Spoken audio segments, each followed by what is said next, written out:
We have a few things out that we don't always have. October being our busiest season, we bring some of the more unusual items out in display. We've got over here a headstone that was actually a grave marker for a slave. We have tarot cards from over in France from the late 1800s, back when the minor arcana was just, like regular playing cards. And here we have everything from bone dice from the Civil War, bone dice from Rome, Victorian mourning brooches, Viking sorcerer's pendants, a pendant of Pazuzu. So anything kind of odd or curious that we find, we love to display this time of year. There's some pictures on the wall behind you that are pictures of Bert and Cecil Sullivan when they got married. They were owners. Bert and Cecil bought the house in 1956. And the picture to the right of that is Bert and Cecil at their 50th wedding anniversary. And that picture was taken in this room. And both of those owners passed away in this home. We've got the poster of The Exorcist that's signed by Linda Blair and some last rites boxes from the Catholic Church, and those were used if somebody couldn't make it for their last communion. The priest would bring that out, or if they needed to pray over people who were sick. This room most of the time is pretty calm, but right where you're standing is where Judy had, probably her scariest personal experience when she came in here one day getting me some water, and it was like a little oval opened up. It was like an oval opened up, and there was an older lady that was all black and white, but she had her hands up, and she could see her from about the shoulders up, and it looked like she was yelling, but she didn't hear any sound. And then that collapsed, and she, got the water for me, ran back out and told me. We set up some equipment to try to see if anything was still here. No success with that. For the next month after that occurred, people standing in this position would often get dizzy or have to leave the house. We do see a lot of shadow people around here, or somebody standing in this doorway that's not really there. I thought I saw Judy just a couple months ago, and as I walked towards her, she disappeared. So I was just seeing the back. I don't know that was her doppelganger, but it was somebody who, structure-wise, was about the right size. We're going to go to the sleeping porch. I don't know who made the door. I wish I did. It's beautiful woodwork.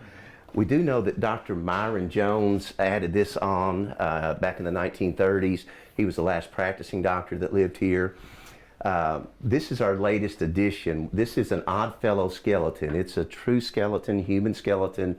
We have all the paperwork with it. This is the original casket. They purchased it in 1904. This was from one of the Oddfellows lodges in New York, and the Oddfellows are a wonderful, benevolent fraternity that really emphasize taking care of family, your civic duty, and seizing the day, if you will, really using your time wisely. Their initiation ceremony is a little theatrical. They will blindfold somebody, chain them up, they'll take them through this little windy path and set them in a dark room in front of the skeleton. Once they take the blindfold off, they basically say something to the fact of, consider what you're seeing, because this is your future. So how are you going to use your days between now and then? So it's theatrical. It's not really anything occult or macabre at all. There's homes periodically that people will renovate that used to belong to Oddfellows, and they'll sometimes find a skeleton, in a closet under the floor. But we purchased ours just a couple months ago, and again, all the original paperwork, it came from France, and we're assuming this was a young man who probably passed away late 1800s, certainly before 1904. And this is one of our more active rooms, particularly if people sit in that love seat on the far side, or if they sit in this larger seat over here. The things that tend to occur with that, this chair will vibrate, or you feel like you're getting pushed forward. In that location, people will feel somebody playing with their hair, touching their shoulder, or just feel a presence standing behind them. Originally, this was just a storage room. Then when they got indoor plumbing, it became the bathroom. And then now it's just a place I put things that make Judy uncomfortable. So we have shaman's masks from Nepal from the early 1800s. Those were used in exorcisms and other religious rituals. Several voodoo items, a key that has an attachment given to me by a lady who retired from her paranormal work. Some Native American Cherokee bells and bracelets from Georgia.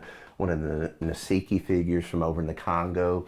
That's a protective figure that watched over the family. Then we have a Ouija board from the Winchester Mansion gift shop. Black obsidian mirror for scrying, different varieties of tarot cards. Several carvings of different deities and gods from across the world. Then towards the corner over there, we have a few Civil War items. The box and the tin are from gentlemen that served in the armies of the Potomac. On the bottom shelf, a little bit harder to see, there's a larger knife that's a Union bone saw, and then there's a smaller one that's really rusty that was a Confederate bone saw that was from a camp in Alabama. There's some funerary masks up there from other tribes in Africa where when somebody passed, they would cover the face with that during the wake, and then when they buried them, they would keep that as a memorial. And we have a child's viewing casket from a farm in Iowa back in the 1800s and early 1900s. The wake typically consisted of putting somebody in a box similar to this, laying them out in the parlor or the dining room, and then after generally 3 days, they would wrap them in linen, bury them, and keep the viewing casket for future family needs. The only place I've ever been scared in my life doing paranormal investigations was in this room. And it happened the first night we were here as owners. Basically, we get up here at midnight. I'm exhausted. I go to bed, fall asleep. Judy's equally exhausted, but she's in a new home, maybe haunted, a new town, and this door that looks like it's from The Shining is up there. And this is truly what we heard. So 5 really loud bangs that sounded to me like somebody broken into our house. I get my 357, I check that, I check the other closet, check everything upstairs. Finally get downstairs and realize there's nobody here. Door's still locked, security system's still on, and Judy's up there by herself. And so I get back up there and I'm shaking. I mean, it absolutely got me. And fatigue eventually won, fell back asleep sometime after 3, and then around 4 in the morning, I was woken up by my pillow being pushed in several inches and a man's voice going, by my right ear. So then I was up the rest of the night.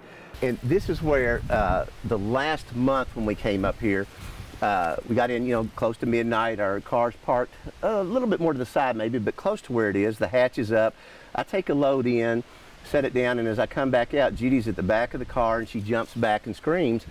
And I thought I'd scared her, and I said, what's wrong? And she said, I just saw a man. And she described it as a man completely in black pants, black shirt, black tie, black vest, black jacket.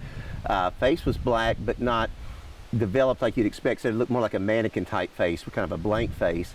Said it started at the shed, walked very fast along the side of the car, and then when she screamed and jumped back, it disappeared. 2 nights ago when we were doing a tour out here, we were standing in front of the graveyard, and one of the guys whipped around and said he just saw a man, and he described a man in all black. He didn't have the details Judy did, but sounded like it possibly could have been the same entity. So now we're on the buddy system after dark. If Judy comes outside, we always come out together.